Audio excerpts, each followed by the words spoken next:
Like, you want to get where you are in 15 years? Let's do it in 2. What's that z-axis? What's that quantum leap or that shortcut to get there? A lot of it's in your own head and what you believe you can do. I have a client who's 31. He just did 100 grand last month doing advising, coaching, training, right? He has 10 years experience doing sales, but most people are like, oh, I couldn't be a consultant until I'm 40 or 50. It's all in your own mind, right? Hello, and welcome to another episode of the How to Scale a Business podcast. My name is Hector Santiesteban, and I am your host today. Our special guest is Mr. Justin Michael, and he is the best-selling author of The Frame. He's written 10 books or almost a dozen books or so, and someone who is just on the cutting edge of a lot of things. So thanks for hanging out and being with us today. Yeah, it's great to be here. I've been doing a lot of books. I did 7 books in the past 3 years and pushing them to Amazon on a wide variety of topics, from sales to consulting to mindset to linguistics, heuristics, metaphysics. I mean, it's kind of fun to get them out there. And then I do business consulting behind that. And then my background, I was at Salesforce and LinkedIn. I lived in New York and San Francisco. I was selling software for 20 years. And then for about the past 6 years, I've had my own California corporation doing advising, consulting, and coaching. So I've coached somewhere on the order of about 250 tech startups and about 1,000 people one-to-one. And the more and more I got into it, the bigger problem was something I call ontology, the science of consciousness, which is being and identity and people having blocks in their self-esteem. So a lot of what I've been writing has been focusing on that sort of deeper, how do you perceive yourself problem.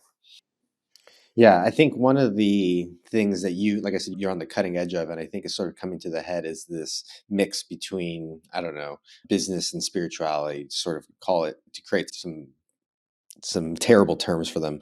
But previously, people thought that there was a clear difference between those, that they were someone's spiritual, quote unquote, success and their financial or business success. There wasn't a lot of crossover. And it seems like you're sort of able to merge a bit of the two. I'd love to hear sort of what your thoughts are on that and how, if there is sort of a synergy between those two worlds, how those come about. Yeah, so I love people like Joe Dispenza and Eckhart Tolle, who did Power of Now. The Alchemist was a huge book for me. I loved Wallace Wattles' The Science of Getting Rich, Think and Grow Rich, Napoleon Hill. So 20 years ago, I was 26, I'm 46 now, I ran into Jack Canfield at a charity event. He gave me his books and he gave me the Secret DVD. It's 20 years ago. I watched it. And I met Haley Byrne, Rhonda's daughter, who did The Secret. And I ended up meeting them. And ever since that time, I've really been into manifestation, law of attraction, this sort of metaphysical element of like, are we our thoughts? Are we our body? Are we our mind? Is there one universal substance? Are we like the formless flowing into form? And it's really interesting. I have this just like simple model of the universe, which is sort of you're doing things and then you're thinking things and then what are you being? Right? If you believe you're abundant, then you'll have abundant thoughts and then you'll do things more abundantly. So it really comes under pressure for sales. You want to do a 6 or 7 figure deal. You want to work at a top company, but you don't think you're good enough. And then deep down, you don't feel like you have what it takes. And so I've been giving this analogy in interviews, but if you put someone on a lie detector on a polygraph and go, okay, 200K, 300K, 400K, 500K, a million, at a certain point, it's going to tell a lie. And then people hit me, they're like, it's not all about money, man. It's like, well, I work with a ton of like sales professionals, consultants, business development people, and they're trying to grow their business and take care of their family and put their kids through college. So if you want to go Julian Assange on the system and challenge the Federal Reserve, that's a different podcast, right? So I help people kind of thrive when the economic reality they're in and monetize their expertise. That's been a lot of my work. And I just find like those mindset issues don't quite get you there. The affirmations and the I am, or assuming the wish is fulfilled, it's not enough.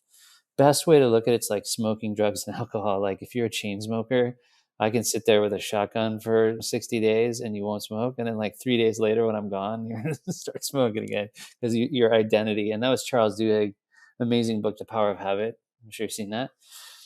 But there's more insidious ones with like thought patterns and decisions you've made about yourself. So I have this distinction in this new book I'm writing called Rewriting the Law of Attraction. And it's essentially There's surrendered manifestation, where you believe there's a higher power. You believe in a concept of reverse paranoia, pronoia, that the universe is plotting to do you good. And then you allow the hows to be the domain of the universe, like how you're going to get to the goal. It's very different than Western philosophy, which is write your goals down, every single one, write all the ways you can get to the goals, and then just grind to get to the goals and look at your dream board, right? And so in this book, I'm like burning the dream board. It's like the phoenix rising. So I've found more and more that if you clue into serving other people and really providing ROI on the fees that you charge, that's really how wealth comes to you. And that was the Zig Ziglar, help enough people get what they want and you'll get what you want. Real fundamental. And that's kind of what I'm teaching people. So, yeah, it's been a lot of fun. I've helped people build up really phenomenal agencies and coaching business and hit number one in sales. But I think I've helped people really gain confidence and self-esteem and love themselves and actually like have a real skill and finally gain that unconscious competence. And that's what we can do as great coaches. Yeah. I was having this conversation with a friend recently where we were talking about how a lot of quote unquote spiritual people or, woo woo or law, these people, they tend to not have material success or financial sort of stability. There's a large group of them that still sort of struggle in that regard. For either that group or the people who are not even sort of in tune with this, what are some of the mistakes or sort of the drawbacks that you see hold people back from sort of making these leaps? Well, it's interesting, right? Because you have to take massive action to be successful, but you run out of time and then you burn your body out. So, like, really an understanding of the power law, like Pareto principle and the 80-20 principle, from even the composition of your body, like, 80% of your musculature is in 20% of the muscles. Like, 80% of any day you live, if you're not cognizant, is more wasteful than the 20% that's effective. So, that's like just a practicality element. If you get into a flow state and you're passionate about what you do and you love it, you can work hard at a low stress level with less strain. And so I've done both ways. I've muscled through and been like the hardest working guy on the phone all day. And I've traveled all these cities and I've been doing it that way. And then there's also like a way where you can kind of balance it, where you have, faith in where the outcome is going and a moderation and pace. It's kind of like a marathon versus a sprint. I think people get really into the ritualistic sides of it, the metaphysics, the chanting. There's like musical tones and singing bowls and crystals and all that. And that's all really cool. But if you don't take action, inspired action, it's not going to happen. Right. So that there has to be sort of like a bridge between the metaphysical and the physical where it comes into form. That's where you kind of just like follow your heart and take the leap. The way I've described this work is it comes from the work of Michael A. Singer, who wrote The Untethered Soul in a book called The Surrender Experiment, which I had written this book called Attraction Selling, and I found this after the fact. But I see it as like we're all flowing through this river and people are in these canoes. And I've done this as a kid, been on a canoe trip and canoed upstream in the wind. You're just going like this and getting almost nowhere. And then you watch certain people who are just sort of flowing with the current. They don't know where the current is going. It's kind of like J.R.R. Tolkien, that amazing quote, like, not all those that wander are lost. So if you fall in love with the journey and the flow, you may actually end up somewhere even better. And you see in the natural world, you see, and this comes from like Steve Hardison, but who would you have to be become the thing you want now? So like a cherry seed becomes a cherry tree. It doesn't become a palm tree or a lemon tree. And it's the same with the human dharma, your identity footprint. So in Buddhism, that thoughts become things. It's actually deeper. It's the identity becomes your reality. So when you close your eyes, all the perceptions of what you are, that's what actually manifests into the illusion, the matrix that we live in, the quantum field. Well, that gives us a lot to chew on. I'm curious for you, is the recipe a series of steps? Is it a foundation of pillars? When you think about how someone puts this together, is there sort of an order of operations to things, or do you think that there are some key elements that they need to keep in mind? It's a good question. So I did this book, The Frame, and it's about power, status, and influence. It's very Robert Greene. And that has 10 laws things like non-neediness. So you can kind of just follow the laws in the chapters and practice them, knowing when to be silent, breathing, showing up, catching yourself when the frame breaks. And then in the second book, the rewriting the law of attraction, this Phoenix Rising concept, it's more like rituals that you do to ground yourself, to be present, to let parts of the past go. So I think a lot of my books are really manuals for selling, down to the messaging, the targeting, exactly how to use various tech stacks. But this stuff is really self perception and awareness, and observing how you think about something or how you show up, and like your posture and what's internally happening to you.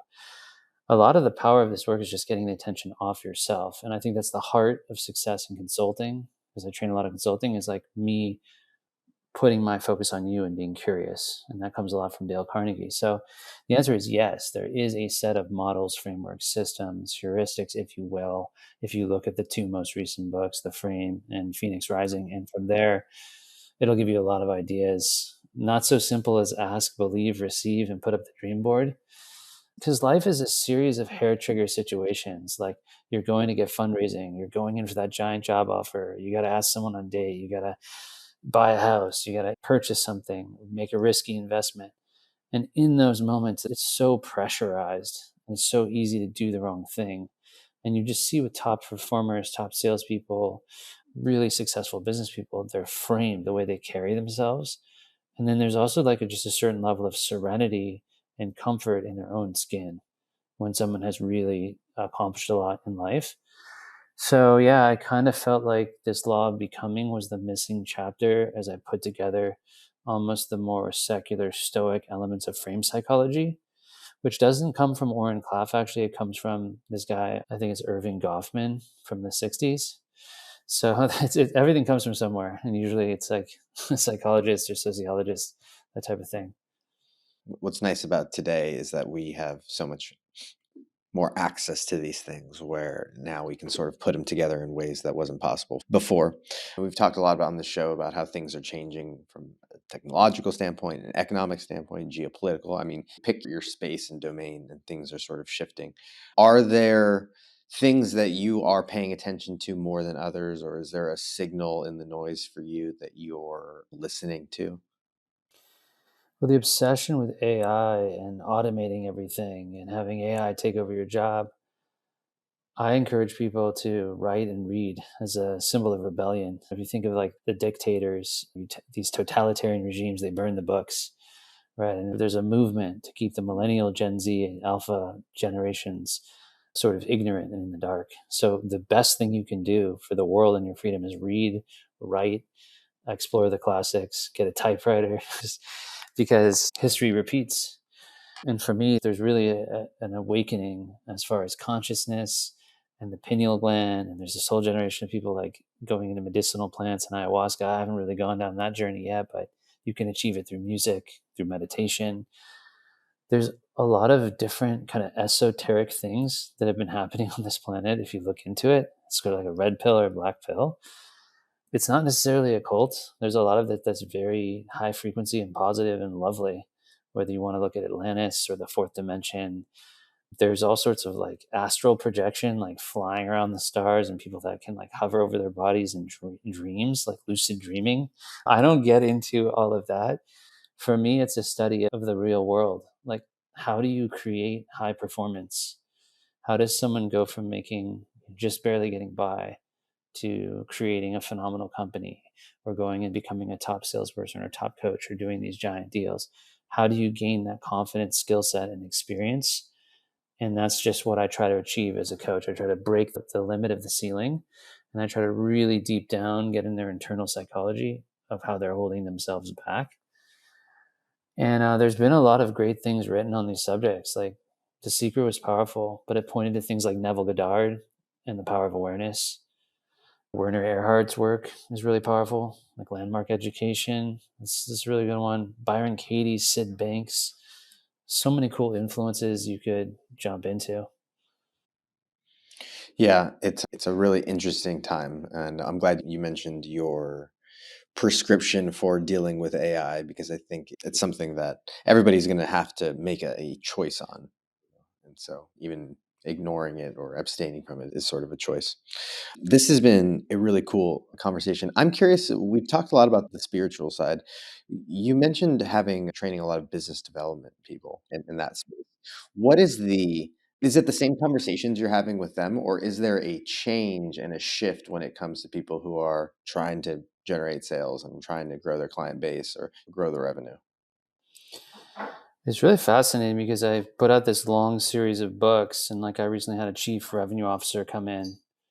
He was Christian, and he actually loved my third book, Attraction Selling, which was always about like the power of positive thinking and a lot of tactical tools, even walking in the earth and earthing. Like there's all sorts of unique ideas in it. So I'm always amazed that someone who's coming in for cold call training might really tap into the spiritual elements as well. I thought this stuff would be controversial, but like you just said, a lot of people are hip to higher power, higher forces, more going on, more than meets the eye to just sitting in these meat suits, right? I love that quote about we're spiritual beings having a human experience. What I'm dealing with a lot though is just the primal fear of calling CEOs and investors and board members and these people that have millions of dollars, and it's like a 27-year-old kid or like. And I remember when I was young in sales, I would wear a tie and stand up and power pose. And my investors who had sold a company at Oracle, they said, hey, how you think and speak and talk, it adds 10 years. And that's also really powerful. Is I waited 15 years to really have even modest success in what I was doing. Like I had been a musician, I did telemarketing, I went way around the back woods to finally get to Salesforce at 31 and finally get to LinkedIn at 35. And I didn't even really have much success till I was 37. And then again, 41, 42 consulting. So a lot of what I'm trying to do is compress the time so people can have a better life. Like you want to get where you are in 15 years, let's do it in 2. What's that Z access? What's that quantum leap or that shortcut to get there? A lot of it's in your own head and what you believe you can do. I have a client who's 31. He just did 100 grand last month doing advising, coaching, training, right? Has 10 years experience doing sales, but most people are like, oh, I couldn't be a consultant until I'm 40 or 50. It's all in your own mind, right? Like, because all these people are billionaires, like Steve Jobs, Bill Gates, Zuckerberg, they're all like billionaires by their early 30s, even in their 20s. So that's the big thing. Like your life experience is really enabled or limited by how you see yourself. And that's why I love that book, Psycho Cybernetics by Maxwell Maltz. Have you run into that one? It's one of the early ones that I I remember thinking like this is very boring, but I remember thinking very powerful and a big intro into the power of the mind. Well, he was a plastic surgeon, right? And people would have a big scar on their face and he'd remove it and they'd still feel disfigured, the whole kind of phantom limb. So, yeah, I get that question a lot. People really want to know what was the turning point? What took you to like your first 100K month or your first 7-figure year? How did it happen? But I think it's like I got The Go Giver by Bob Berg. And it's the idea of a service based life. So, service based prospecting, service based sales. It's the idea that just orienting yourself to the transformation of other people is going to be a big outflow and it's going to inflow abundance, wealth, and peace. It's kind of the end of suffering. I mean, Mother Teresa's like pick one person and help them. So if you're hearing this and you don't make a lot of money, if you're in nonprofits, if you're in a mission, if you're an artist, if you can just, if you have a passion for increasing the happiness and relief and healing of other humans, that's going to bring you the fastest path to joy and serenity. And that's the thing. People are so combative and competitive, but the gentle giant is the most powerful, the serene mind, like the peaceful warrior, essentially. So I went from the inner self talk of like Silas and Da Vinci Code, like whipping myself, like the churning sea, to just calmness in the mind. And that's really helped me. I can't say I had to do like Zen meditation or all these. There's just so many ways to find this. They're universal truths. But yeah, I can't say that the things in my book are new or revolutionary, but they're synthesized out of a lot of places and that they hit so hard. I mean, this new book, 17,000 words, you can read it in 90 minutes and it'll take you 1,000 years of information is in there. That's been the fun part is amalgamating and assembling this stuff. So it's so potent. And it seems like you're drawing from places that aren't usually connected. when you're talking about grounding and sales. Those are not two, those aren't in the same books, but but to your point, they have a ton of crossover or impact on each other. Yeah, that's what makes my material interesting. So like the frame, this book, it has elements of like film noir and Jean Le Carre spy novels and James Bond and Succession and Billions, and it's wild. It has these really wild vignettes it walks through, and then it goes into all this history in sort of Robert Greene style. And then this new one, Rewriting the Law of Attraction, really feels like The Alchemist. It's all this just like parables and allegories and flames and phoenixes and all these wild sort of parables. And so what I'll do is I'll conceptually find material, but then I'll package it in a way that it's really enticing to read. Seven Figure Formula, my book for coaches and consultants, it had a fighter plane on it, P-51 Mustang, and that's all satire. So it's just like you're just laughing the whole way through while you learn. So yeah, I'll entertain, I'll inspire, but I'll teach you a lot of things. And the biggest test of material in books is like, can you read it, never meet me, and still get an outcome? And that's why I love, like, I have over 1,000 reviews in my books. And my favorite thing ever is when there's a total stranger, I don't even know who left the review, and they're like, hey, this helped me build my consultancy at $1 million. This totally revolutionized my approach or my confidence. That's the coolest. Yeah. Well, we'll link all that up. I'd love for you to share where listeners can connect with you or find any of the books or what they should look for. And I've got one other question, but before we do that, I'd love for you to share where they can find that out.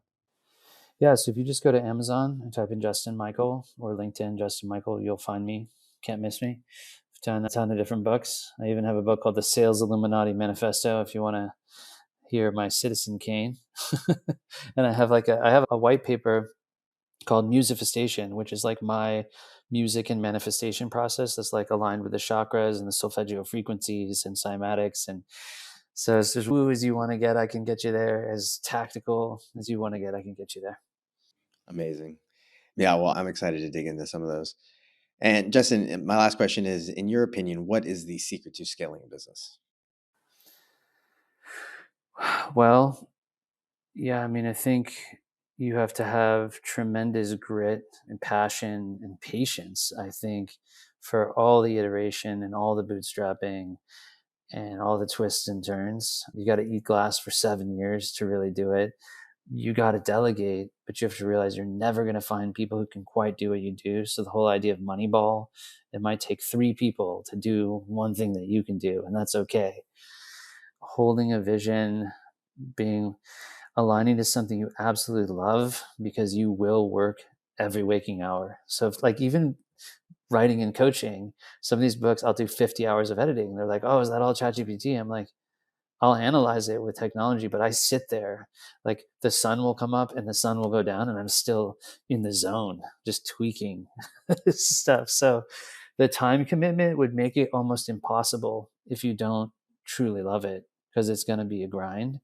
But if you love what you're doing, it won't feel like a grind. You kind of have to find a group of people that are aligned on that. That's what it's been for me. I mean, I've scaled up my own consultancy, I scaled up an agency, but I've advised hundreds of companies that are scaling. The human factor of doing sales yourself, even if you're the founder, mastering founder led sales and doing it humanly, where the AI and the tooling is a multiplier, but not the core. You're not just spamming slop and automating everything, right? That bespoke white glove service of talking to someone, slowing down, you just don't see it a lot. But when I watch like Gordon Ramsay documentaries, it's evident, you know?